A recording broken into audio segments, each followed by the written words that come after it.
আজ ৩৯ মনু বিধানসভার অন্তর্গত ব্লক প্রজেক্ট কোঅর্ডিনেটর ও সমগ্র শিক্ষা দপ্তরের উদ্যোগে সাতচাঁদ উচ্চতর মাধ্যমিক বিদ্যালয় মাঠে আয়োজিত মহকুমা ভিত্তিক ক্রীড়া প্রতিযোগিতার শুভ উদ্বোধন করা হয়।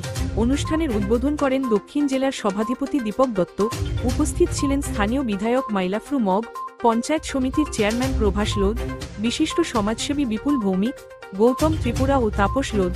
আলোচনায় সভাধিপতি দীপক দত্ত ও বিধায়ক মাইলাফ্রু মগ ছাত্রছাত্রীদের শারীরিক ও মানসিক বিকাশে ক্রীড়াচর্চার গুরুত্ব তুলে ধরেন। উৎসাহ ও উদ্দীপনায় মুখরিত হয়ে ওঠে গোটা প্রাঙ্গণ।